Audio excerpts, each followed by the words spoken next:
What's going on? Welcome to the lab. I'm your host, Joshua Diaz. Good to see you. Good to be here. Lab After Dark.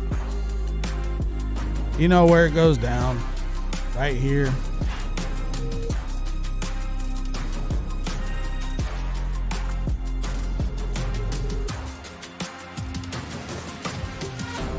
You just hang with me until you can, and then, when you're done, you're done. It's not a problem. It's all good.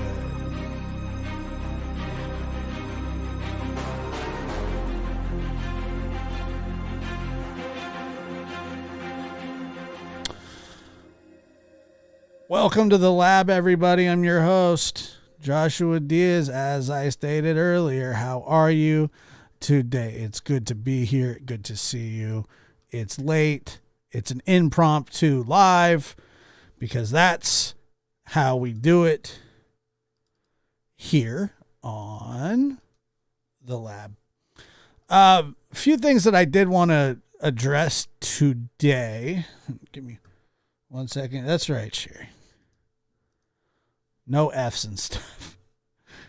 Here, hold on. Let me get this set up. No F's and stuff is right. I know. I've been cussing a lot lately.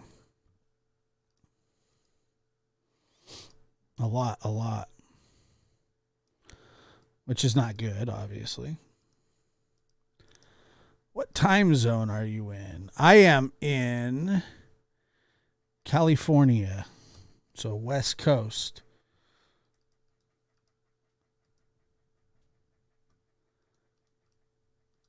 Come on. Work. Okay. Oh, I'm so stupid sometimes. Sometimes I'm like, dude, it's been a cussing week. It certainly has. Let's turn on the chat box for everybody as well. Let's see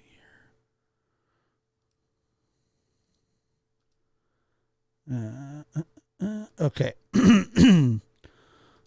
So, how's everybody doing tonight? Good to be here. Good to see you. Now, let's just dive right into the news of the day. Something that I'm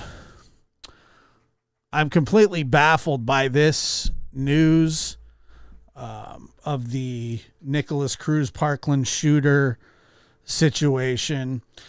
I'm sure that there are people that watch this show that are absolutely anti death penalty, and that is fair enough. Nobody, I'm not here to tell you how to feel or how to whatever it is that you're into, whatever it is your beliefs, fine.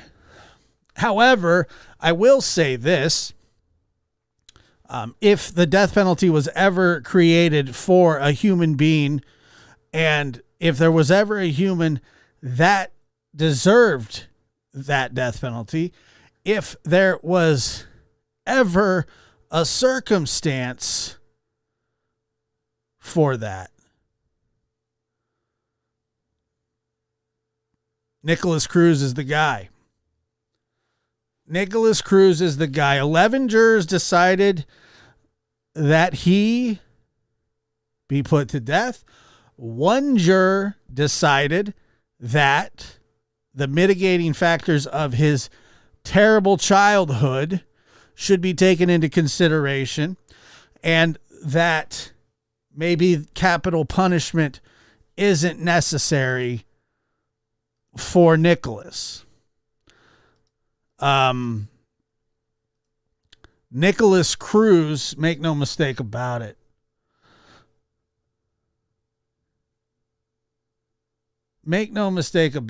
he is a monster. And there's no doubt. Nikolas Cruz, his crime is beyond description. You can't describe what he's done. It's impossible. You can tell people what he's done, but it doesn't do it justice. The death penalty in Florida is for the most heinous of crimes. Florida is a state that actively uses the death penalty. And for some reason, was it 9-3? I heard it was one juror. I've heard it was one juror, but either way, I'm with you, Janice. If that's what they're saying. I heard it was one. The parents were talking about it just being one juror as well. But I don't know. I don't care. It doesn't matter. 9-3, 11-1. And from what I understand, this was just a decision. But it's not a decision. It's just a suggestion that Nikolas Cruz that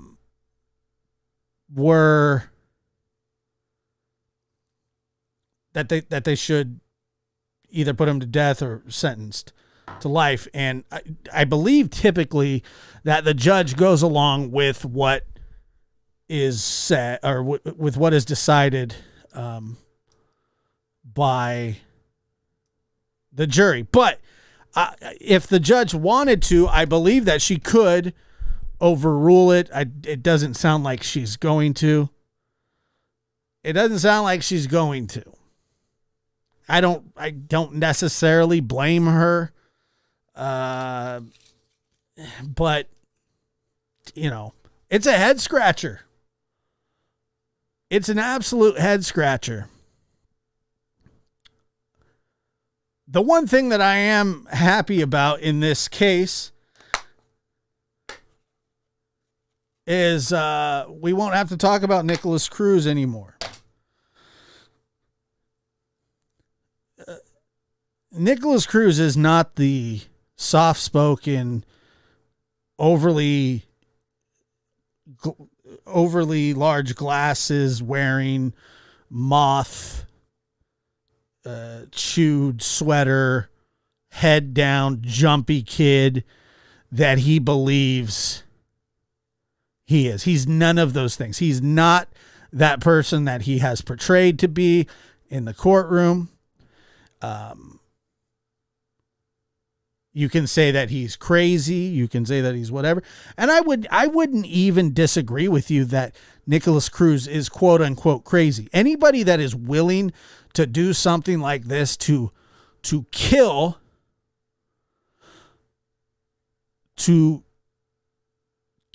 a bunch of innocent people just going about their daily lives for absolutely no reason whatsoever, without provocation, without bias, if you're in front of him, he was going to shoot you. If you were in his way, he was going to shoot you. If you walked out of the wrong door and in front of him, he was going to shoot you. He didn't care who you were or what you did or who you hang with or anything like that. He was not discriminating on the people that he did this horrible deed to.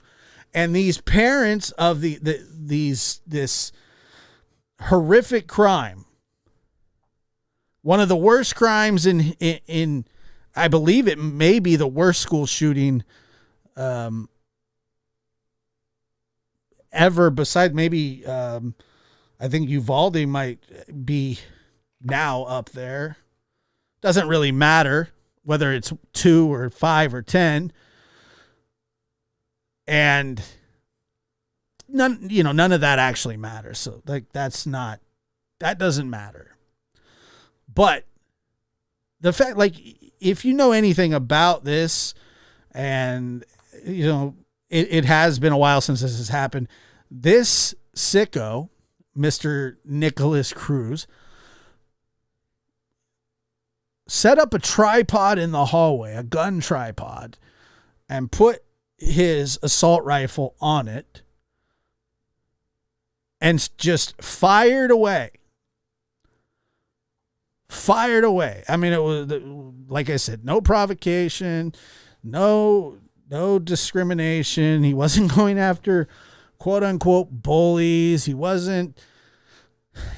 just sick. And I'm not trying to tell you that, you know, he's sick, he's mentally ill. And once again, I do state that I don't know anybody that has done things like this, that has done something like this, things like this, that isn't mentally ill or sick or, you know, quote unquote, have a bad childhood. What does that matter?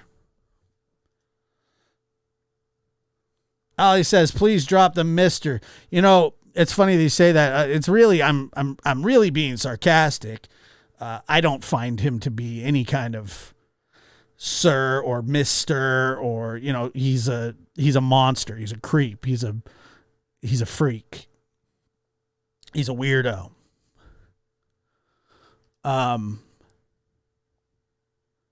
And, you know, I'm not surprised. I'm not shocked. I'm disappointed because, like I said, what he's doing, what he did was just a terrible thing. And I wrote this, I don't know if anybody saw this on my community post, but I wrote this yesterday thinking about this case. No, I understand. You see, I wrote, the fate of Nikolas Cruz rests in the hands of 12 Floridian jurors, deciding if he lives with life imprisonment or if he is to die, death penalty. If you believe in the death penalty, is this not the exact situation it was instated for? And if you don't support the death penalty, you might feel different if your loved one was involved. The humanity that has been shown to Nikolas is far above and beyond the humanity he showed the day he decided to, in cold blood, murder 17 people, and he wounded 17 more. And make no mistake, Nikolas Cruz isn't the meek young man you see in the courtroom wearing his grandpa's glasses while talking in a soft voice. Nikolas is a monster, a real-life monster. How he ended up this way, I'm sure we'll never truly know. Either way, I hope Nikolas disappears into obscurity. The damage he has caused the world will live on for generations, unlike his fallen victims. And we are supposed to wish God have mercy on his soul.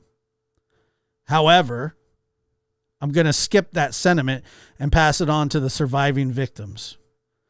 Hopefully the victims get some peace knowing that this monster will no longer have a voice or anybody to defend his indefensible actions.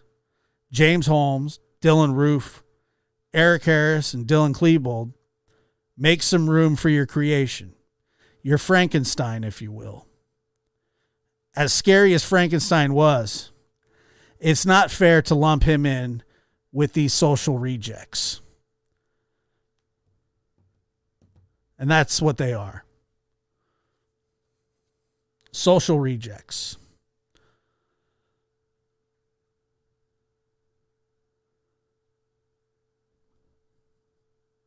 I was confused, about that, and I was sure that he was going to get it, but like I said, nothing surprises me anymore. Nothing surprises me.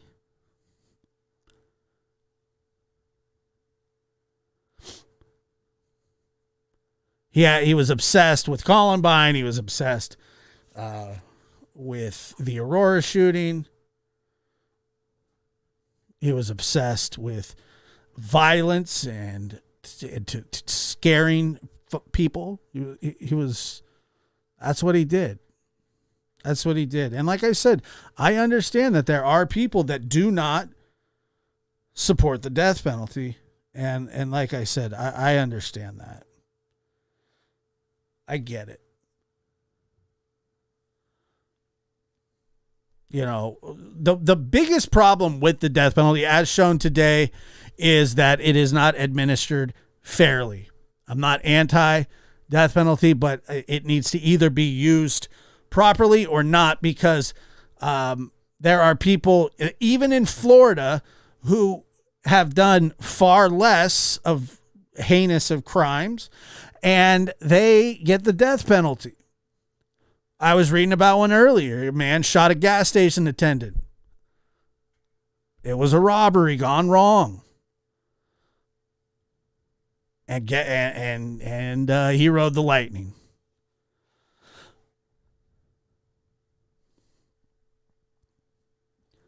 So I don't understand the death penalty. I don't know how it is properly used. And if you ask me, this is just my opinion, this today, what happened today, this precedent is now, this sets a precedent. This is the death of the death penalty, in my opinion. In my opinion, the death penalty will cease to exist from now on. Because if Nikolas Cruz doesn't get it, who does? The next guy that comes up with double murder, and by the way, I'm not saying that person doesn't deserve the death penalty, but if, you know, a crime of rage, it wasn't even premeditated, you know, this man with the double murder at the gas station, and he rides and he goes down. This is the death of the death penalty. It's done. Everybody will point to this case over and over and over, and we have now regressed. So just get rid of it. If this is the kind of crap you're going to put the victims through, we're going to try them for death penalty. Just get rid of it.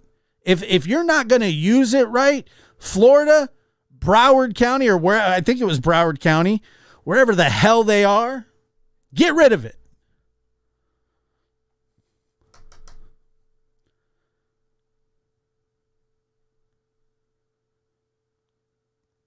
This is, in my opinion, a dark day for justice. And I'm not bloodthirsty, and I'm not this or that, or I have, you know, I'm sensitive to certain issues. Not here. I'm not here. Not with Nikolas. He doesn't deserve mercy because he didn't show anybody else mercy.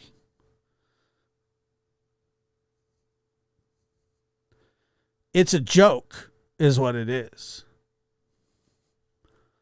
And I, for one, feel like the families have been re-victimized all over again. This Nikolas Cruz could live to the ripe old age of 90 years old, and he could do his paintings and his weird rocking back and forth and play with his dumb glasses and read comic books and whatever the hell else you can get in prison. They'll probably protect him. I doubt he'll see general population. He'll have his own TV. He'll have his own this or that or whatever the heck he'll have.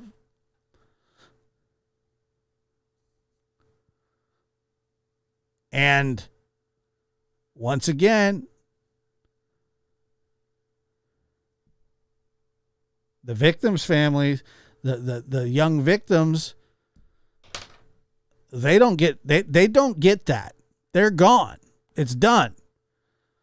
And so basically you say, hey guys, Florida, I mean, this is a slam dunk death penalty case in Florida.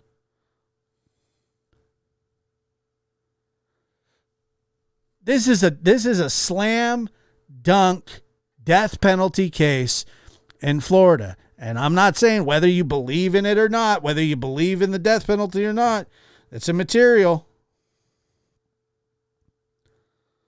Just because you don't believe in it doesn't mean that this isn't the exact reason it was created. The most heinous of crimes, premeditated. It meets all the criterias. Torturous. Shooting people when they're walking down, then walking up to them and then shooting them, putting a gun against their chest and firing. Once again, that's what's going on. This man, or at the time, boy, wore his NJROTC uniform, shot the school up, and then tried to blend in with the crowd and successfully did so, trying to cover up and hide what he had done. Yes, he's crazy, but he also knows that what he did was wrong. People who do that kind of stuff that don't know that it's wrong, don't try to hide. He tried to hide. That's what he did. He tried to blend in with the crowd. It's even reported that while he was outside in the shuffle with everybody, a young girl that was next to him looked at him and says, "I would have thought it was you that was doing this." That's what she said.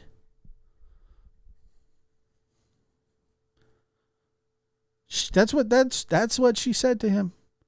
"I thought this would have been you." Ta-da! It was.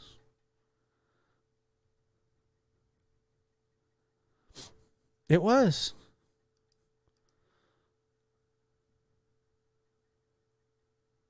All I see says, "I feel the prosecution team did everything that they could." They did the prosecution team did a fantastic job. A jury of 12 is unpredictable. It's always been unpredictable. There really are no slam dunk cases. And this wasn't a fact of whether he was guilty or not guilty. He pled guilty. So now we go through this 3-month or 4, whatever it was. I mean, it was a long time for some reason. A lot of resources went into this, unfortunately. And he gets to live. I don't know why. If Nikolas Cruz could have, and I understand that he didn't, he would have killed everybody in that school. He would have killed me. He would have killed you. He would have killed anybody he could have. Didn't matter who it was. He would have killed every single person in that school if he could have. That was really his goal. He said he had a goal of 20, which was he came very close to that goal, but his goal was to just kill everybody near him. Anybody.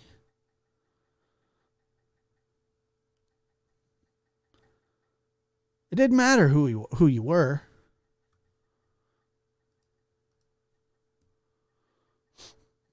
It didn't matter.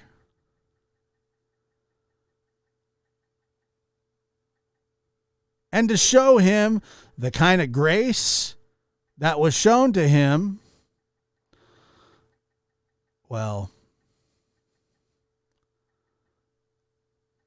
I really can't get with that. Play something for you here.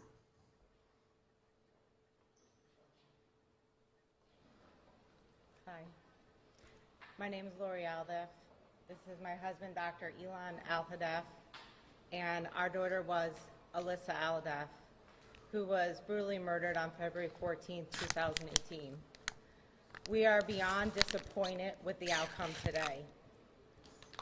This should have been the death penalty, 100%. 17 people were brutally murdered on February 14, 2018. I sent my daughter to school, and she was shot 8 times. I am so beyond disappointed and frustrated with this outcome. I do not understand.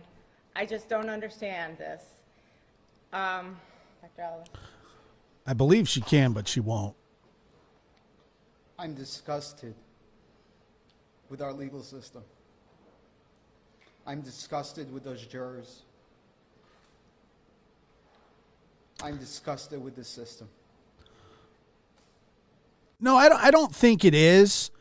But what it was because somebody felt, or whoever, somebody said it was like what, 3 or I thought it was just 1. Somebody in the chat earlier said it was 3. I don't know. But they were saying that they have mercy on him because of his childhood.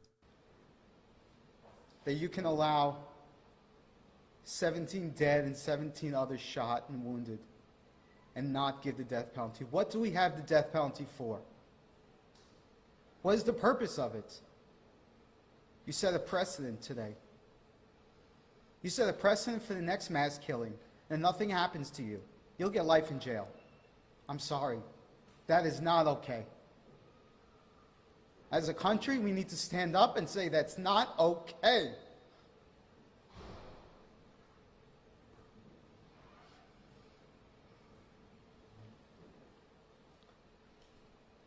I pray that that animal suffers every day of his life in jail. And he should have a short life.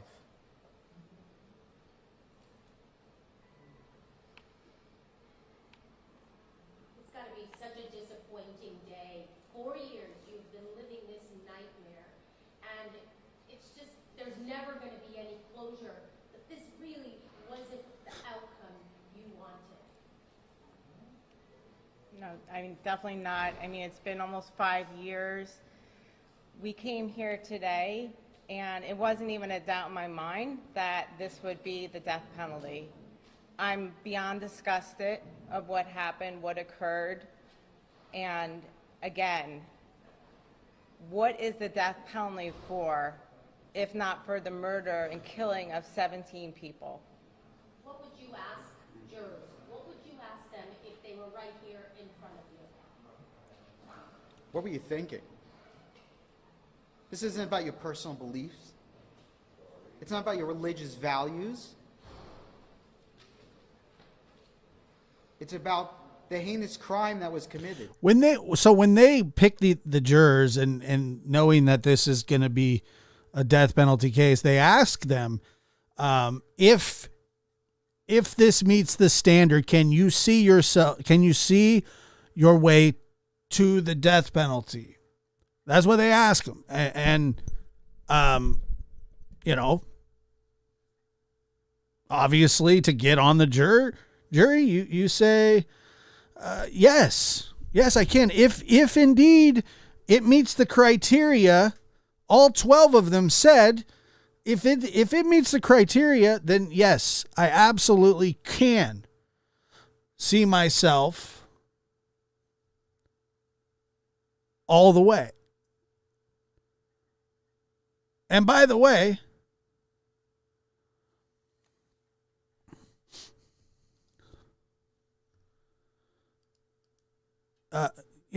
Starry Night, I disagree. I think that prison isn't how it used to be. You don't suffer. The only way you suffer in jail or prison is because you can't leave, but you can live, and you can live well. You can have dental, you can get your teeth cleaned. If you're diabetic, you get free medicine. You get fed. You have cable. Some have tablets now. There are softball teams. You can go to a sweat lodge. They have those now. I don't think that prison is as bad as people think. I mean, it sucks, true. There's no doubt about it. I mean, would you rather be in prison or out? Yeah. Of course you would. Of course you would. No, federal prison's even nicer. You can do whatever you want. You origami, friggin', what else can you do? You can paper mache. There's all kinds of stuff you get to do in prison. That's not the point. The suffering is not the point. It is the point of what purpose does this man serve society? You can do all kinds of stuff in prison. But I understand what you're saying. Yes, you want him to suffer, and he doesn't care. That's the thing. He doesn't care. He doesn't have any remorse. It may be if he was a tortured soul and had remorse, I would agree with that. But I just don't think he is.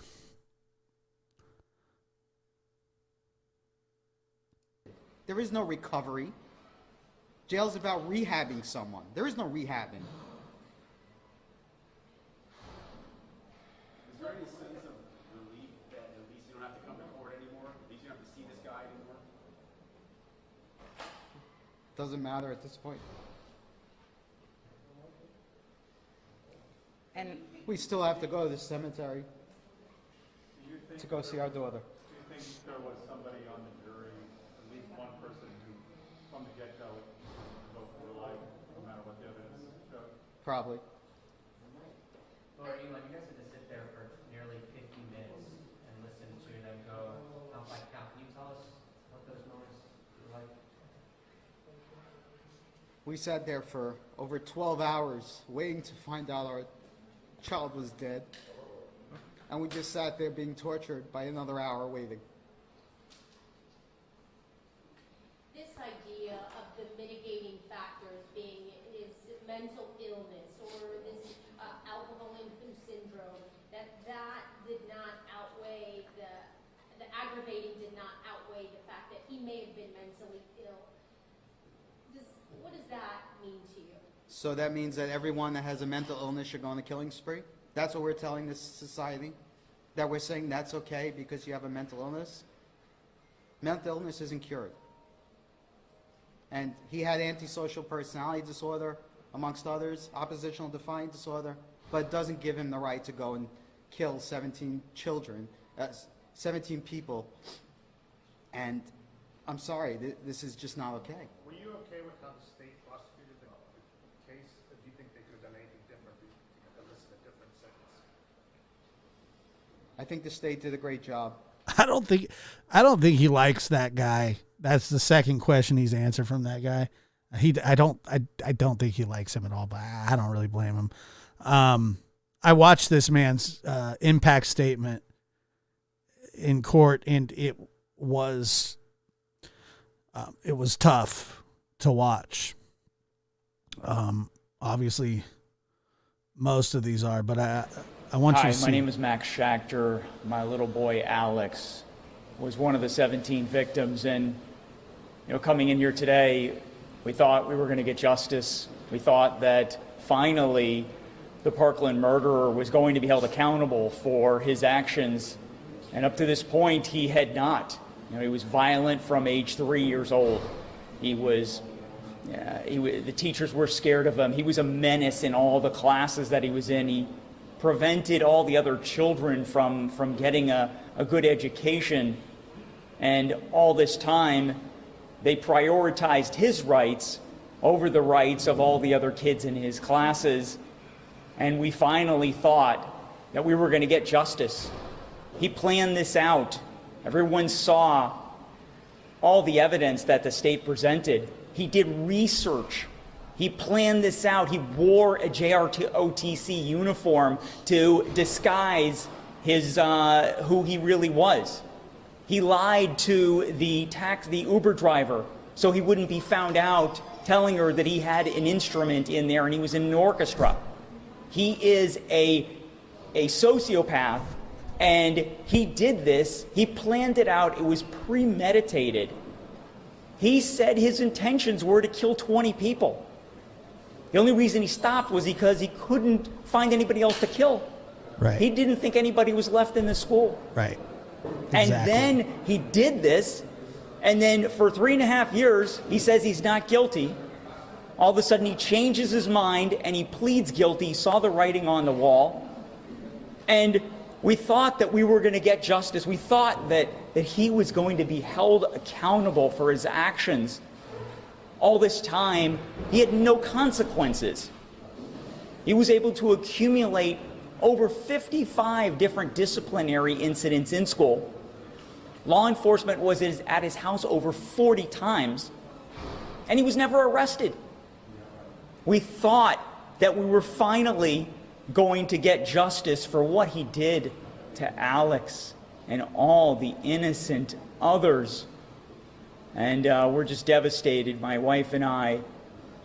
We thought that we were going to get the death penalty today. It's so upsetting, dear, that one individual prevented that from happening. We sat through this trial for months, listening to all of this testimony from the defense, learning that people would call him, where he's received hundreds of phone calls, telling them that they love him. It's unbelievable how you could love the worst high school mass murderer in history. It's just unbelievable. We're shocked and we're devastated. You just feel defeated. I noticed that some of the jurors, and maybe you noticed it on the front row, there were two young men with the probation officer huddled in what looked like visible pain as this process was going on. The foreperson looking over at them with concern. To those jurors, did you see that? What were your reactions yourself as you saw that there definitely seems to be a striking difference in body language from those jurors? Yeah, I was worried when I saw that. And I think what we're going to find out is that there was a lot of tension in Has anybody seen my video on Nikolas Cruz? It's all about witness testimony leading up to the trial, or sorry, the shooting and things like that. This boy, man, whatever you want to call him, was a very violent, troubled human. And that jury room, and we don't know what happened. We'll find out, but it was just you listen to all the evidence and understanding what he did to murder, going up and down all those 3 floors of stairs and hunting down all of his victims, shooting them from down the hall, and then going over and executing them at point blank range. How could you not give him the death penalty? And I think that one juror that voted for life is going to live to regret that I do, for the rest Dina. of his life. I certainly do. Also stick with me. I did the building tour after the jurors of that 1200 building, and as we were listening to the judge reading the verdicts, I was thinking to myself, this person obviously, even with that experiential evidence, even seeing the exact spot where your son died, they still walked out feeling like the defense's reasons for life outweighed that. What goes through your mind? I think the defense used tricks at the end to just make people feel guilty and try to get them to not focus on the facts. But it was the jury's responsibility to make a decision based on the facts. The aggravators way outdid the mitigating factors. We've had many people in our country that have been born and mothers have smoked or drank. They don't go on to become mass murderers. And to not punish the worst high school shooter in U.S. history after what he did to Alex and all the 16 others is just a travesty of justice, and it's just heartbreaking.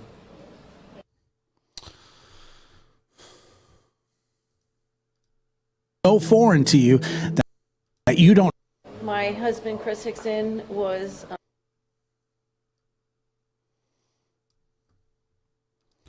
Go ahead and play a little bit of this here for you.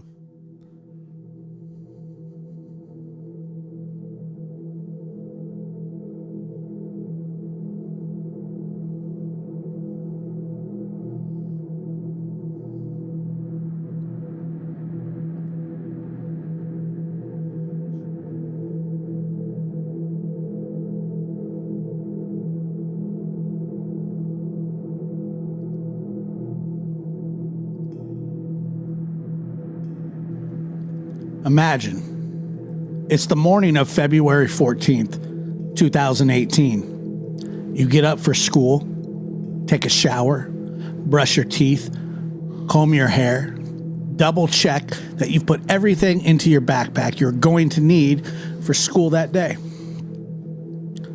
Only 17 kids will no longer need their backpacks. They will never get up to brush their teeth or comb their hair. Imagine doing all the right things, all the things you are supposed to do. Be where you are supposed to be, where all kids go, school. When suddenly you hear noises that are so loud and so foreign to you that you don't know up from down, left from right. Your senses betray you, panic overtakes, all because you went to school that day. This is the story of Nikolas Cruz, the Parkland school shooter. A hateful mind. I'm Joshua Diaz, and I'm your host. Thank you for being here. Part 1, the preamble. This from a witness, a student at MSD on the day of the shooting.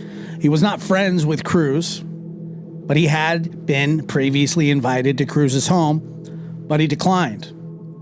On the day of the shooting, he evacuated the school and fled on foot to a nearby Walmart store. He saw Nikolas Cruz there. He spoke to Cruz and he asked him why he was there because he thought Cruz had been expelled from school.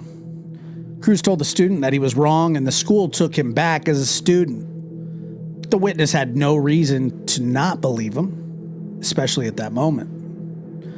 And during the interview, the student stated that if there was a school shooting, some people thought Cruz would be the shooter. The student said he had previously rode the bus with Nikolas Cruz. He described Cruz as awkward, and he said he made bad jokes about Jewish people, Nazis, and Hitler. Cruz would also say things like, "I wish all the Jews were dead." The student also described Cruz as a racist towards African Americans. Cruz had previously shown him knives and bullets that he had brought to the school. The student never informed any school teachers or staff about what he saw. He was polite to Cruz when he did see them, but avoided him if possible. The student described a time that Cruz may have shown him a firearm at school. He then said, quote, "I have like a false memory that he one time brought a gun to school," unquote. Cruz would bring deceased animals to school sometimes with their heads removed.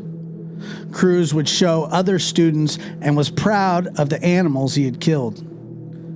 He knew that Cruz would draw swastikas at lunch and on school desks.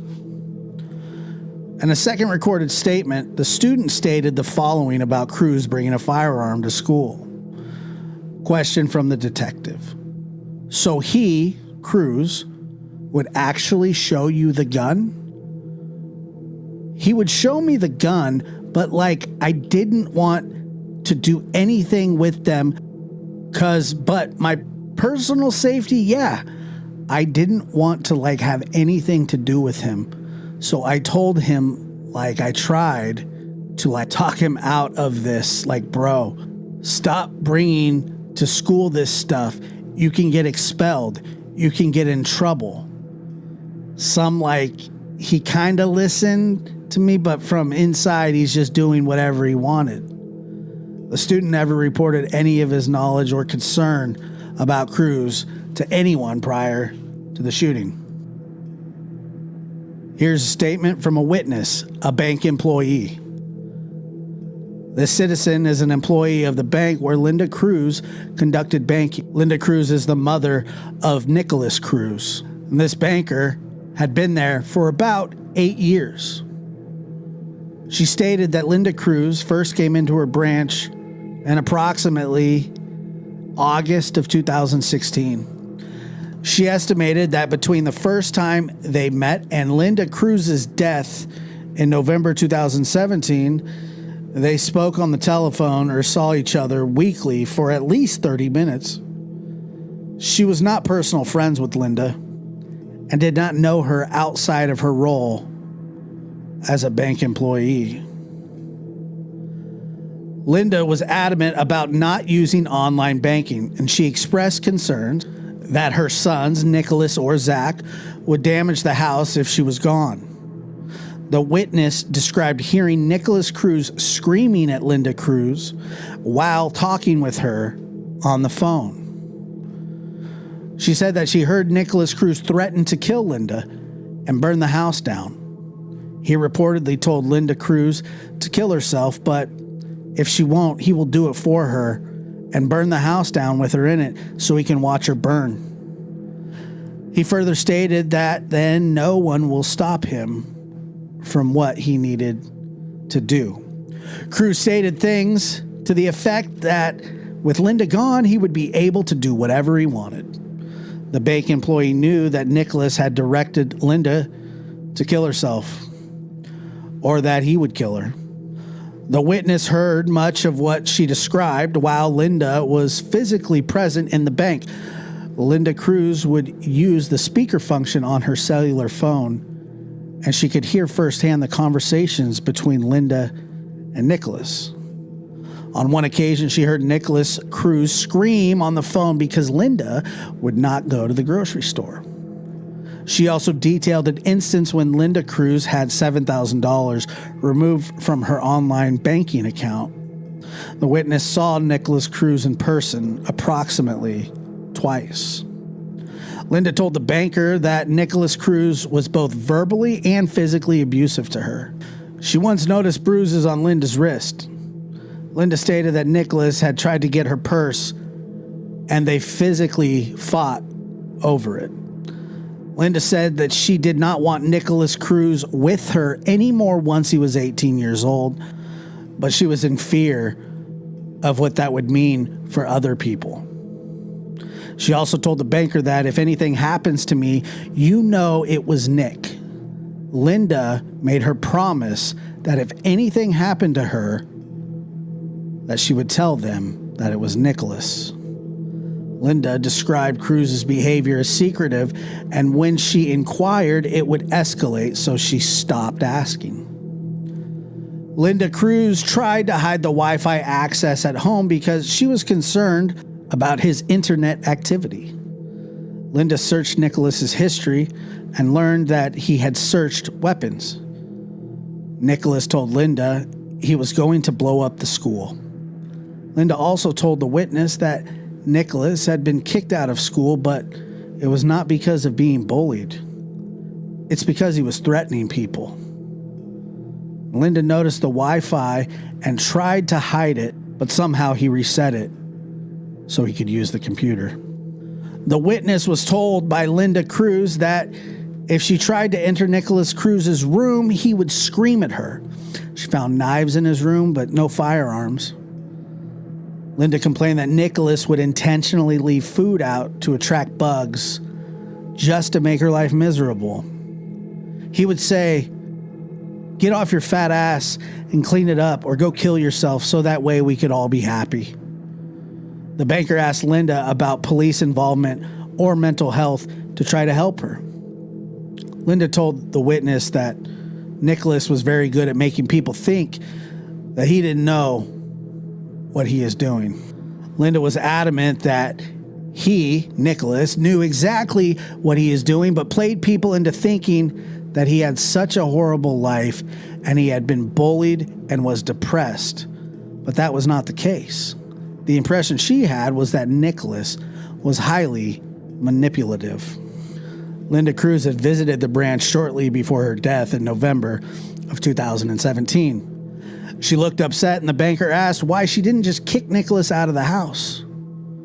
To which Linda replied, "I don't know what he's going to do." The witness described Linda as living in fear every day because Nikolas would threaten her and Zachary daily.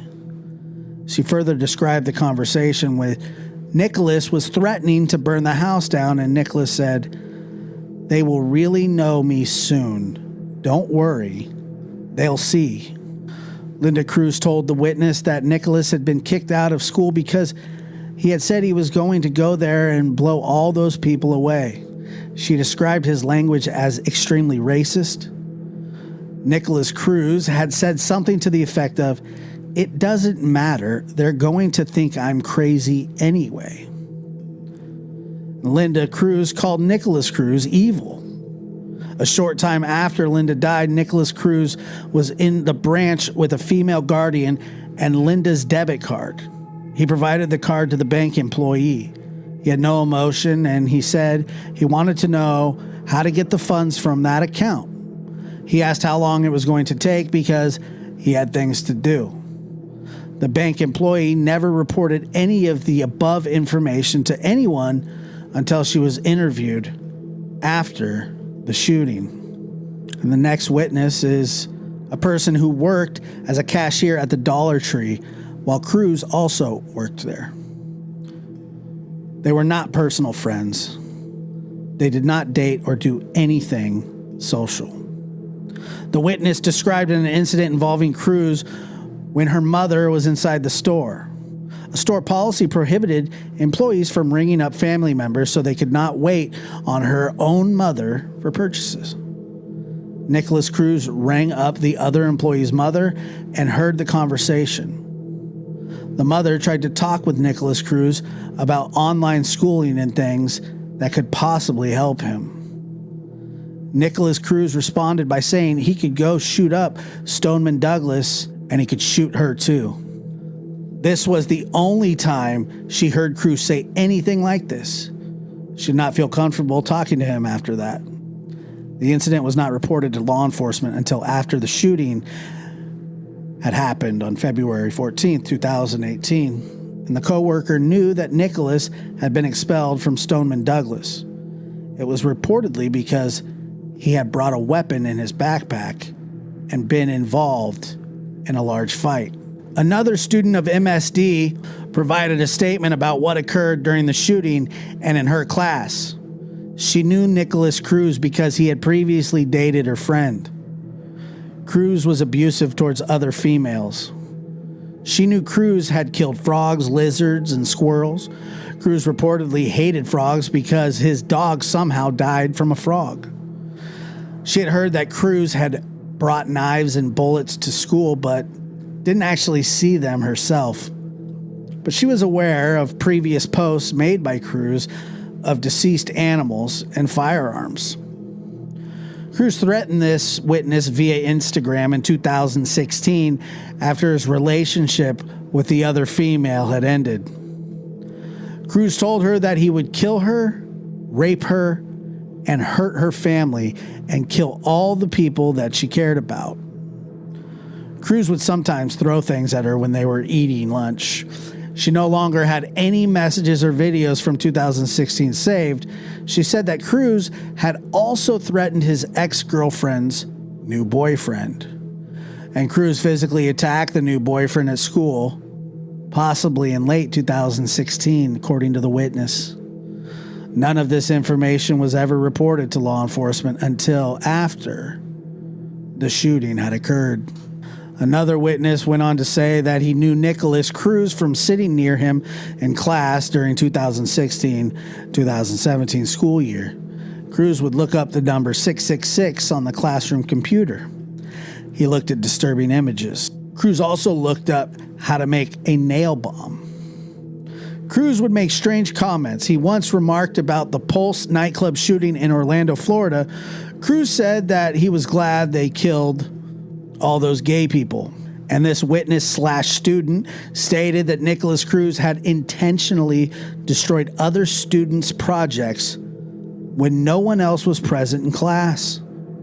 Cruz also spoke about the term white power, and he remembered that he had drawn a swastika on his backpack. Cruz had previously sent him a picture of a firearm. He did not respond to the message.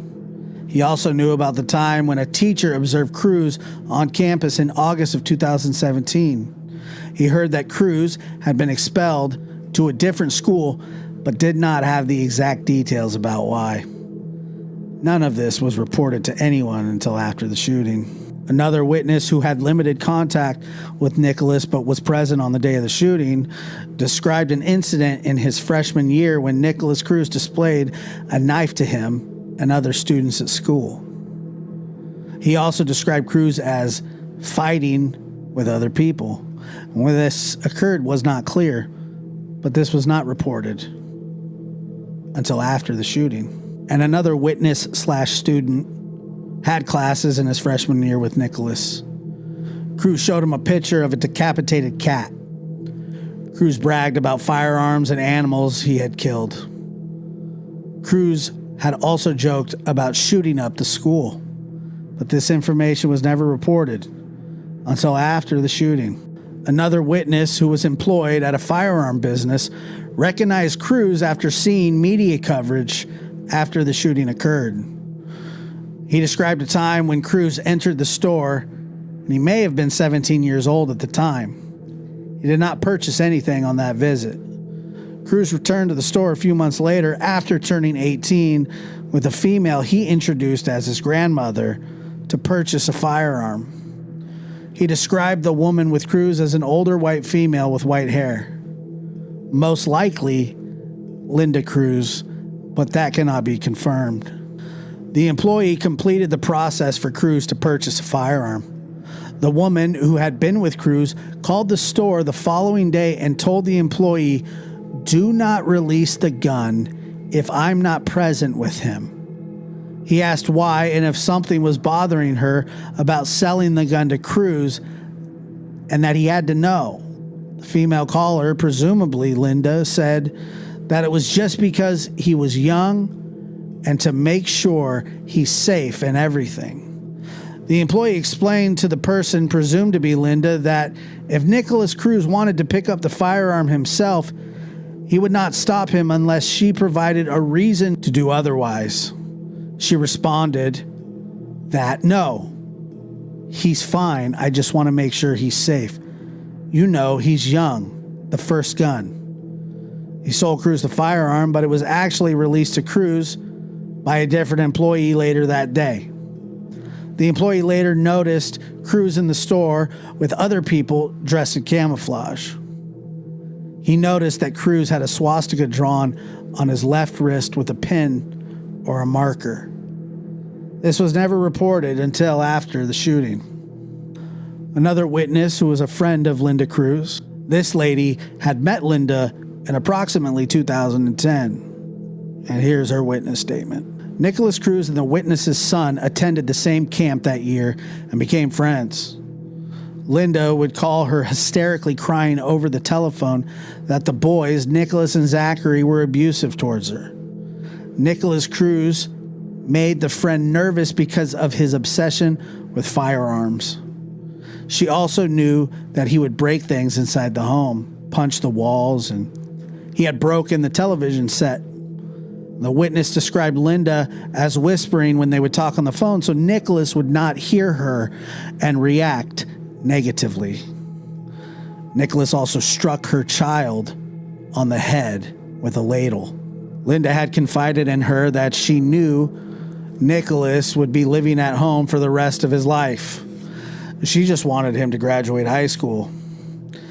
Nikolas Cruz would tell his mother to go fuck herself and wish that she would die. Nikolas would push her and be physically violent with her. This was not reported until after the shooting.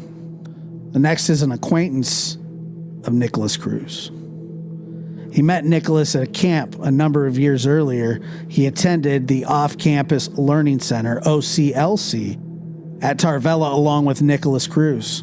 He described an incident when, after school hours, Nikolas Cruz showed him a lunchbox full of bullets. He stated that Nikolas Cruz had told him that his mother, Linda, would take him to purchase the firearm and the bullets. He had never seen the weapon in person, just pictures. He stated Cruz had temper tantrums and destroyed things when he would lose playing Call of Duty. Nothing reported prior to the shooting. Another employee at the firearms store described Nikolas Cruz in the store with a woman, possibly his mother or grandmother. Cruz did not introduce the female by name or title. He remembered Cruz after the media coverage, but he had very little independent recollection of the 2 firearm transactions that he conducted. And another witness/student who was in 11th grade, he estimated that he met Nikolas Cruz approximately 7th grade on the bus. They lived in the same area, so possibly shared a bus to Westglades Middle School. Cruz said to a group of students at lunch that one day he would like to shoot up the school. He then said he wouldn't shoot them because he liked them. The student stated Cruz made these threats once or twice. He did not think it was serious and did not notify any teacher or staff. He said that Cruz explained once to him that his mother had purchased a shotgun for him to hunt in the Everglades. He found it disturbing. There were rumors that Cruz would practice throwing knives at a tree at his house. A witness/student/friend of Cruz. This student was at the school on the day of the shooting. He met Nikolas Cruz his freshman year, and they were both interested in marksmanship. Cruz had expressed to him that after Linda died, he thought his guardian was going to do something fishy with his money, possibly stealing money from him. He knew that his mother, Linda, babied him and did everything for him. This student knew that initially Linda would not let Nikolas purchase the firearm and keep it in their home. She did finally give in and allow him to keep the gun there. He knew that Linda fought to keep Nikolas at Stoneman Douglas. He said that Cruz had described Linda as politically a complete liberal. After Linda died, Cruz placed a MAGA hat, Make America Great Again, on her gravesite because he thought it was funny. That was supported later by a photograph located on Nikolas's cell phone. And a former student of the high school, who was not present on the day of the shooting, said that he met Zachary and Nikolas Cruz when they were in middle school, and he estimated he knew them both for 6 to 7 years. He was friends with both brothers, but more so with Zachary Cruz. He described Nikolas Cruz as special, but really nice. He further indicated that you could tell something was a little off with Nikolas. He said that for years previously, Zachary Cruz and other friends would joke about saying that Nikolas Cruz would be a school shooter because of the way he killed helpless animals. The witness stated that Cruz killed squirrels with a pellet gun and a duck with a tire iron. The killings occurred on a monthly basis. He remembered a picture of Nikolas Cruz on Instagram killing a toad. Nikolas Cruz would break windows, break exit signs, and scream vulgar words during school. None of this was reported to law enforcement until after the shooting. A student described the shooting from her perspective. When she fled the school after the shooting, she saw Nikolas Cruz, and she made a remark to him, "I'm surprised you weren't the one who did this." Cruz did not respond. She thought because of the timing of the shooting and seeing Cruz, she thought a second shooter existed. She did not see a second shooter, and that was merely speculation on her part. Another student said he knew Cruz from school.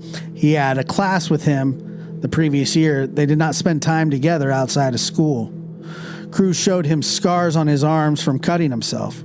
He knew Cruz to usually be armed with a knife. He also observed Cruz's Instagram with pictures of firearms that he posted.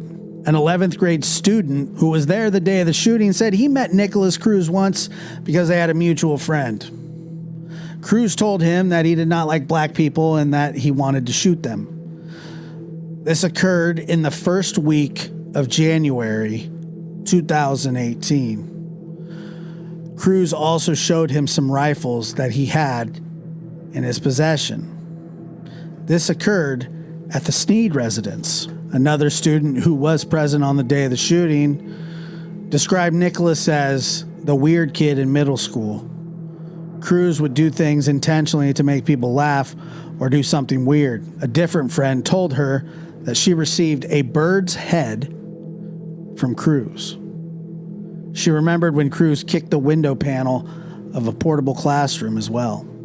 This next student was in JRTOC with Cruz in middle school, and he described him as a weird kid. He also attended West Glades Middle School in 7th grade with Cruz, and he told of one instance in middle school when Cruz described that his parents were dead. He lived with his grandmother, and he would beat her up. He also once said that Cruz had a knife in his bag. Cruz would post Snapchat pictures and videos of deceased animals killing squirrels and shooting at alligators in their eyes. Cruz claimed that he worshipped Satan. He had previously posted pictures of himself in a gas mask, wearing body armor and holding weapons. None of this was reported to law enforcement until after the shooting. Another classmate knew Cruz because they were in JRTOC together. And Cruz asked her how it would feel to shoot somebody or hurt somebody in general. She knew Cruz to use BB guns, but did not know him to use real firearms. He was polite with her, and she never saw him be violent. She knew Cruz was fascinated with firearms. She did not have Cruz's telephone number, but had contacted him on Snapchat.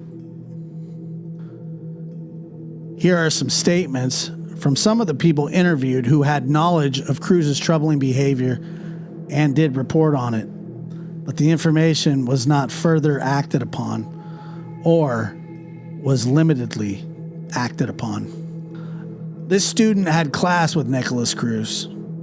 They were not friends. Cruz once brought a deceased animal in a container and displayed it to her while at school. The student was disgusted. The student remembered telling the teacher about it, but was not positive of the teacher's name. The next is a witness, neighbor, and friend of Linda Cruz. She lived near the Cruz family. She had a child about the same age as Nikolas. She called the Broward's Sheriff's Office because her child showed her an Instagram or Snapchat post of something Nikolas Cruz had written. The actual image was deleted, but it said something to the effect that Cruz was going to get a gun and shoot up the school. She had allowed her children and the Cruz children to be friends when they were younger, but as the Cruz children's behavior got worse, she terminated the friendship. And she did not allow her children to visit Cruz's house or have them in her own home. And she described a series of events over the years of Nikolas hurting her children, her dog, and destroying her property. Earlier in the year, the Broward Sheriff's Office conducted an internal investigation of the deputy who responded to the call and disciplined him for not following up further on the information reported by Cruz's neighbor. And another student present during the shooting, she went to middle school and high school with Cruz. Cruz introduced himself as the guy who was the troublemaker in school. She knew that Cruz was trouble and had an IEP, possibly suffered from autism, and was adopted. Cruz had confided in her about being suicidal, which was reported to a staff member, and this resulted in the 2016 threat assessment. Cruz told her that he was depressed via Snapchat, and those messages are now gone. They were not recovered by police. Cruz told her later that the police had searched his house for a firearm. Cruz had made a vague threat to her about shooting up the school. Quote, "I'm so tired of everyone being mean to me. I just can't take it. I want to shoot up the school," unquote. She confronted him about it, and he claimed he was joking. Cruz told her that he felt bullied because he was into hunting and other things that other people weren't interested in, and they thought he was weird and creepy. Cruz spoke with her about killing animals for fun and had also shown her pictures of deceased animals.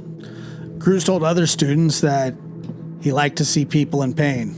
He had told another student that he had 2 shotguns. He saw a fight between Cruz and another student.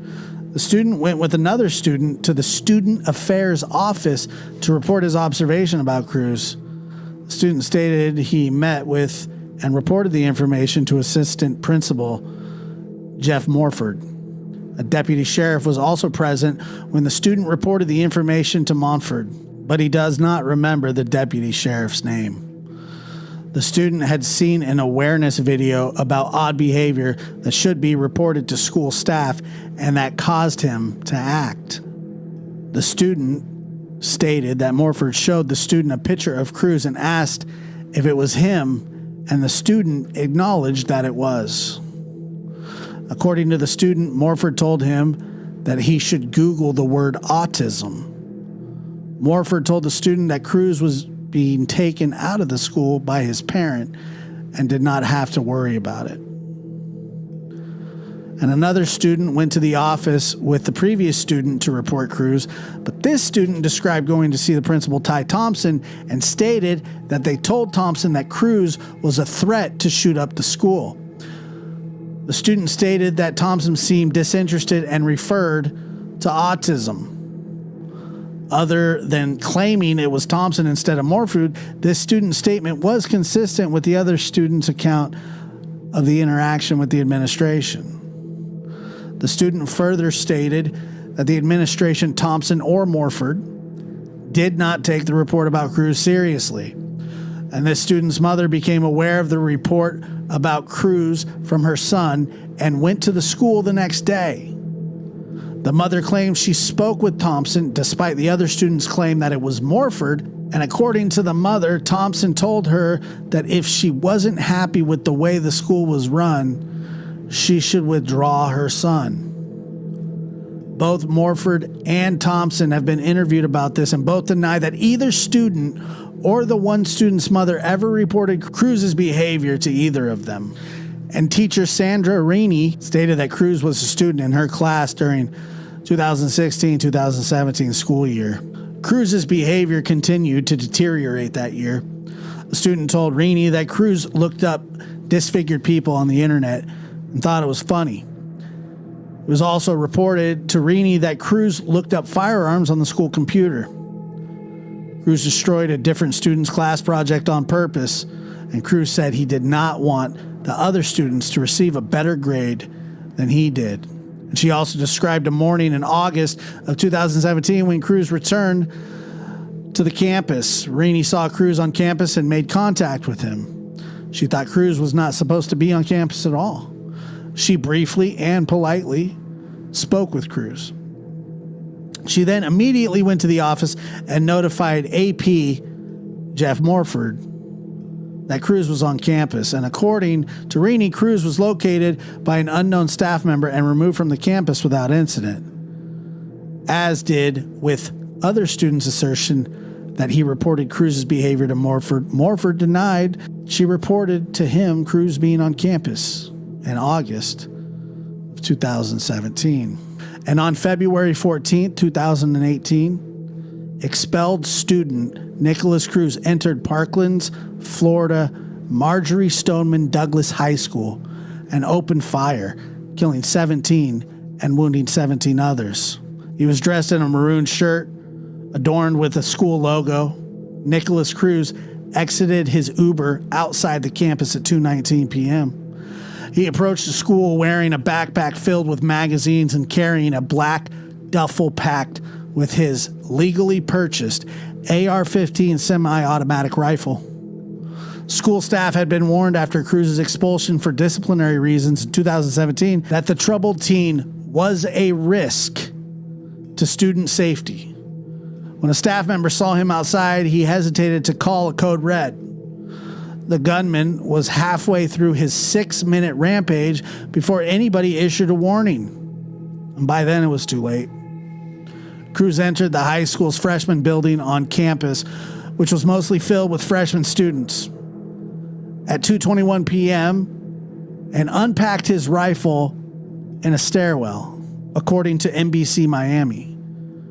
Freshman Chris McKenna, 15, spotted Cruz and there received a chilling warning from the gunman. Better get out of here.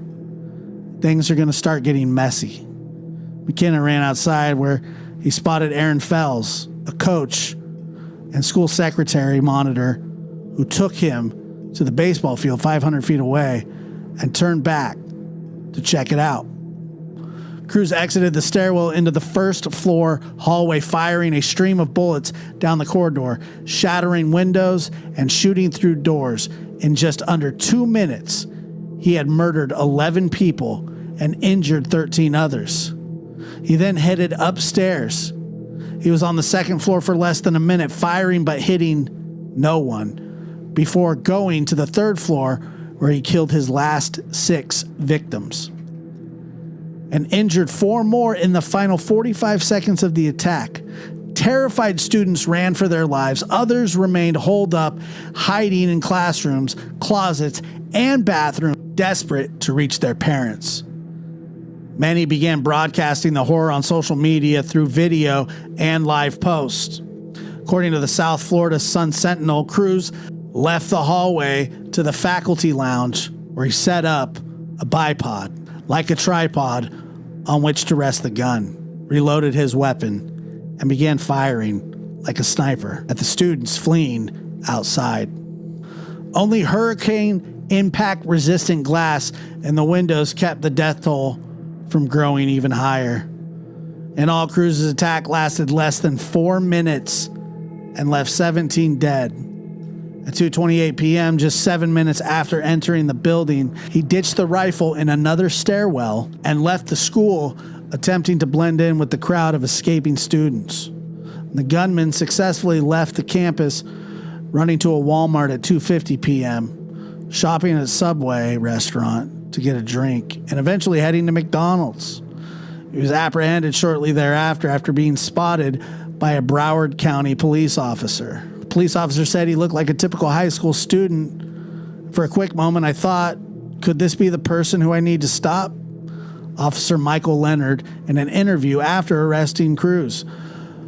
Broward Sheriff's Deputy School Resource Officer Scott Peterson, who was assigned to the school that day, would later be accused of retreating during the school shooting while victims were still under attack. And Peterson was arrested in 2019 and faced charges of neglect of a child, culpable negligence, and perjury.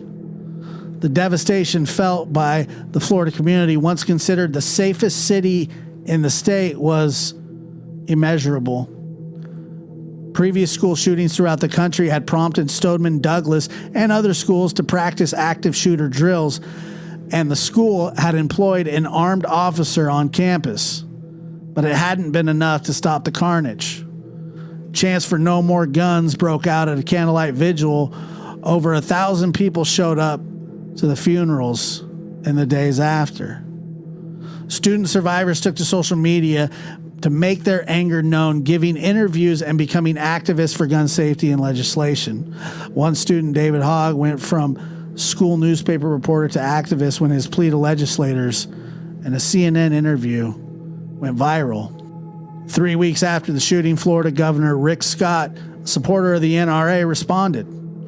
He signed a bill imposing a 21-year-old legal age requirement for gun purchases and a 3-day waiting period on all gun transactions. The law also controversially permitted the arming of some school employees.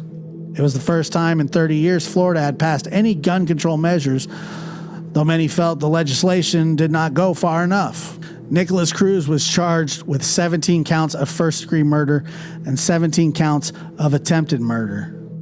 He later pleaded guilty to all charges. When each of the 34 charges were read to him, afterward, he apologized to the victims in a short speech. Quote, "I'm very sorry for what I did, and I have to live with it every day. If I were to get a second chance, I would do everything in my power to try to help others. I'm doing this for you, and I don't care if you do not believe me. And I love you. And I know you don't believe me, but I have to live with this every day. And it brings me nightmares, and I can't live with myself sometimes. But I try to push through because I know that's what you guys would want me to do. I hate drugs, and I believe this country would be better if everyone would stop smoking marijuana and doing all these drugs and causing racism and violence out in the streets. I'm sorry, I can't even watch TV anymore, and I'm trying my best to maintain my composure. And I just want you to know I'm really sorry, and I hope you give me a chance to try to help others. I believe it's your decision to decide where I go and whether I live or die, not the jury's. I believe it's your decision. I'm sorry. The judge then asked Cruz if he understood that a jury and not the victims' families would have the legal power to decide a sentence, and he confirmed that he understood. Quote, "What I meant was I believe they should have the right to choose, the victims themselves, or whether I should take life or death," Cruz said. He was then placed in handcuffs, fingerprinted, and escorted from the courtroom. Tony Montalto, the father of one of the slain students, Gina, called Cruz's apology ridiculous. If he wanted to apologize, he shouldn't have murdered Gina and 16 others that day. Asked about the prospect of the death penalty for Cruz, he said, "We need to deprive these mass murderers of their notoriety they seek. We need to remember the victims for the wonderful and vibrant people that they were. I think he deserves as much of a chance as he gave my daughter and everyone else." February 14th, 2018. While in custody, Cruz committed assault on a corrections officer, which he pleaded guilty to. He pleaded guilty to attempted aggravated battery on a law enforcement officer, depriving an officer of means of protection, and use of self-defense weapon against a law enforcement officer. He was sentenced in that case to 25 years in Florida State Prison. Also 364 days in county jail. He was credited with 1,345 days that he had already served, the judge said. And the victims of the shooting go as followed. Alyssa Al-Hadif, she was 14. Scott Beagle, he was 35. Martin Ngueno, 14. Nicholas Doret, 17. Aaron Feiss, 37. Jamie Guttenberg, 14. Chris Hickson, 49. Luke Hoyer, 15. Carl Lofgren, 14. Gina Montalto, 14. Joaquin Oliver, 17. Elena Petty, 14. Meadow Pollock, 18. Helena Ramsey, 17. Alex Schochner, 14. Carmen Schintrup, 16. Peter Wang, 15. And 17 others wounded. Countless lives ruined. Worlds shattered forever. Thank you for listening. This is The Lab. I've been your host, Joshua Diaz. Thank you.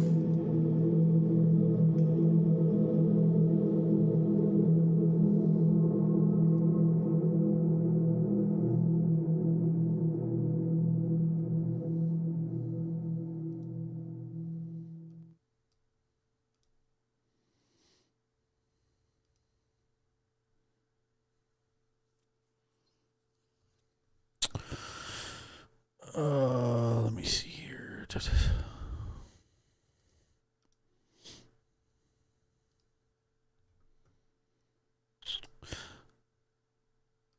Oopsies. So there you go. A little bit of background on Nikolas, and he He's a bad person.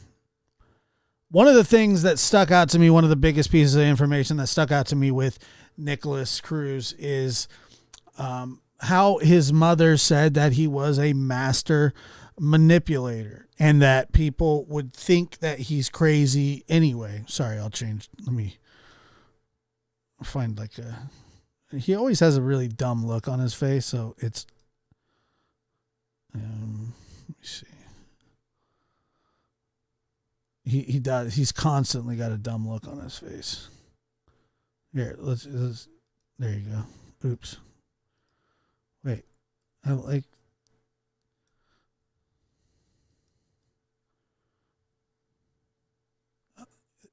Yeah, like see what I mean? Like that kind of photo. It's hard to find one of him not looking like a complete idiot.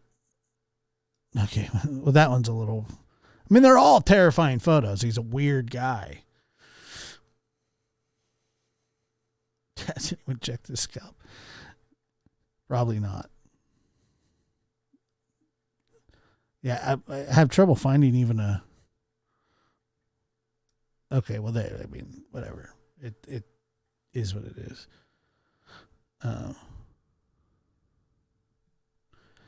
Kisser of dogs. Thank you. It's just a. I have always been fascinated with the backstory of people, and that's not just mass murderers and serial killers, and that's not what that is. It's. You can learn so much from a backstory, and 99% of the time when you go listen to the backstory of something, you find out that there were many missing parts, many red flags ignored.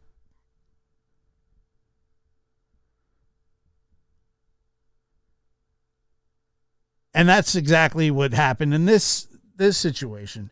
Similar to Columbine, similar to James Holmes.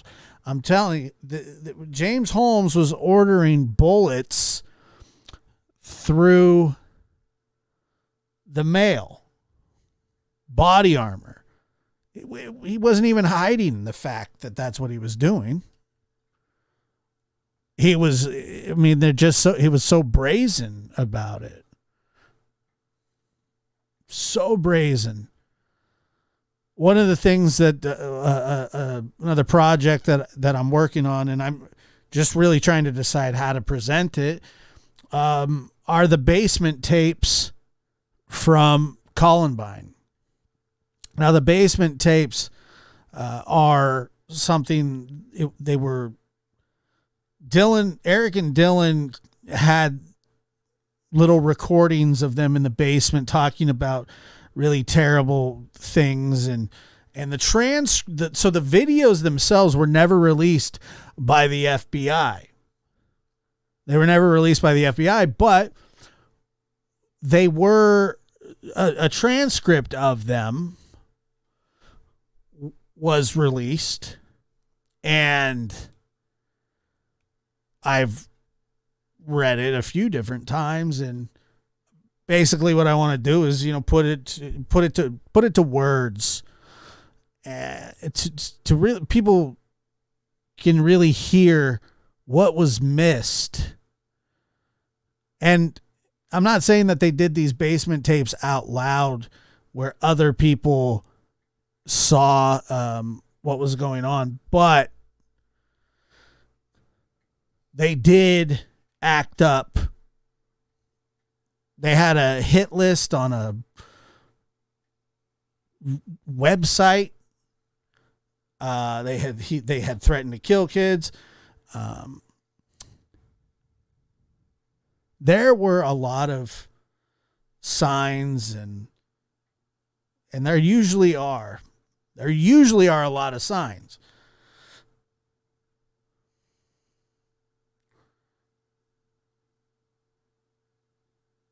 Sorry, hold on one second.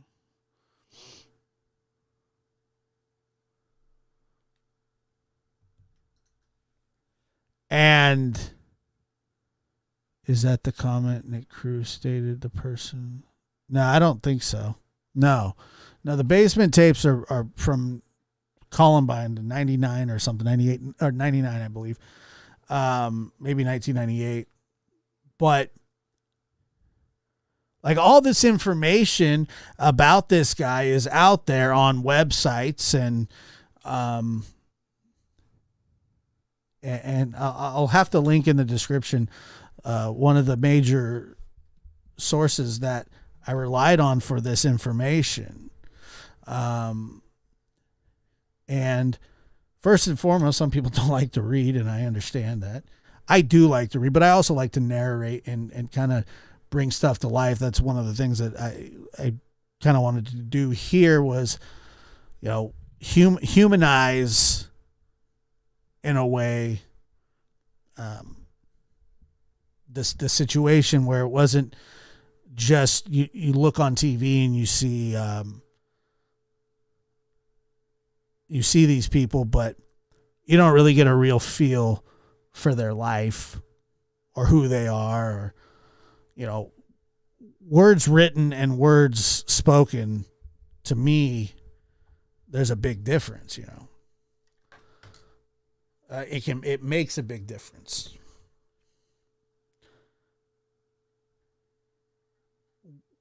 When things are said aloud, then they're not hidden. And when things are written, there are just some people that don't look. Now, and kind of brings me to my next point of Adnan Syed. I've been pouring through that case for the last 2 weeks, and if you are interested, and if you do think that Adnan is innocent, I would ask that maybe you just go look at the evidence. I really went through that in the West Memphis 3 case. I couldn't, the people that I was trying to talk to weren't, the evidence that was shown isn't the evidence that they wanted to see.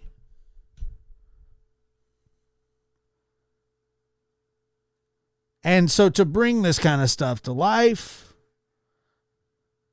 to let people hear it, I think it does a service. And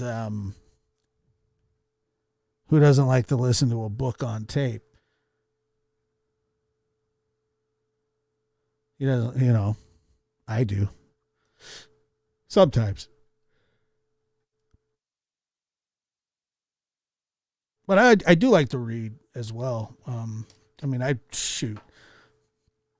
I started anything I could get my hands on to read. Anything. There was just so much information, And then, like I said, when I went looking into Nikolas Cruz, I was just like, wow, look at all this information. Kelly S., I don't know what he was diagnosed with. I don't know what he was diagnosed with.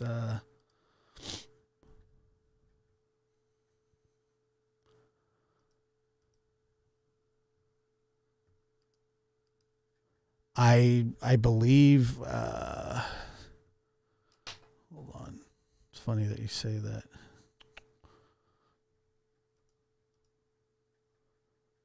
Oh, wait. I don't know. Because I think I might have moved everything over. Let's see if it's on here. Might not have been because I think I got hit on that I did a Nikolas Cruz, or not Nikolas Cruz, Elliot Rogers one.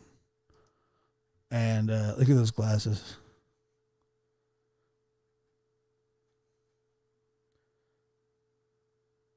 Yeah, Fran says it. Yeah, he did. He did have fetal alcohol syndrome for sure. That was one of the things that was wrong with him. One of a million things, really.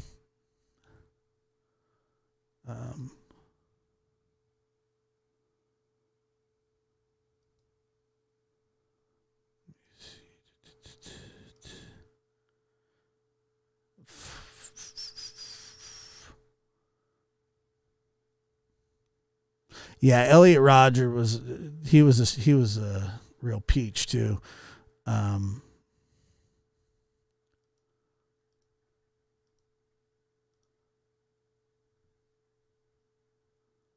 But yeah, the mother. No, I did a Nick Cruz one. I also did a Elliot Rogers one. And I don't remember. Might be on my other channel. I'll re-upload it. I got hit on that one. That video, that Elliot Rogers video, cost me a lot of trouble with YouTube, because when I was putting it together and I played it, I showed a picture of it wasn't the crime scene so much as there was a cop car, and then there was a sheet laid over what appeared to, you couldn't see anybody, you could just see the sheet, and that there was something underneath it, and they hit me pretty hard for it. And then I appealed it and won, but it was a really big nightmare. I remember they took down my original channel because of it. They just suspended it on an algorithm catch. And when I appealed it, then they gave me the channel back. But it was a nightmare. But it literally at that time too, when I say it was a nightmare, I had like 600 subscribers at the time. I didn't have very many subscribers at all. And, but like I had been doing stuff on there, and I was like, oh my God, it was a complete mess. Complete mess.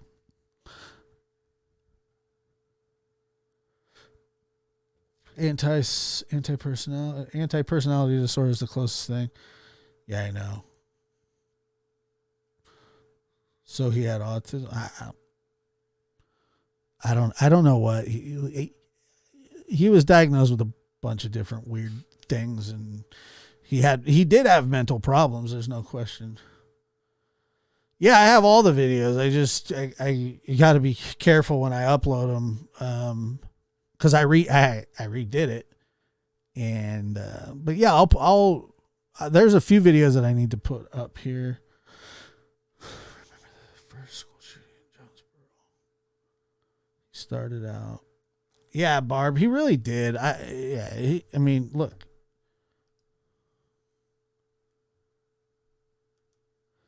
Need a row. What's happening? Oh my God. I've been here for an hour and 45 minutes, and I did not expect that. What time is it? Not quite 1 o'clock here on the West Coast yet. He was trying to play the schizophrenic angle, and he's clearly not schizophrenic. Correct.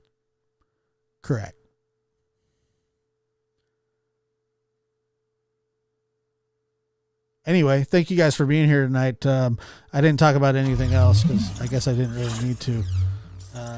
Bristol. What's up, Bristol? Yeah.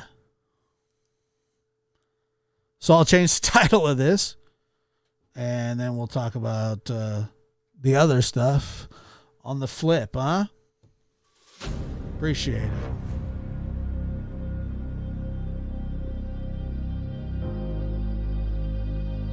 Thank you, Kelly. Good to see you.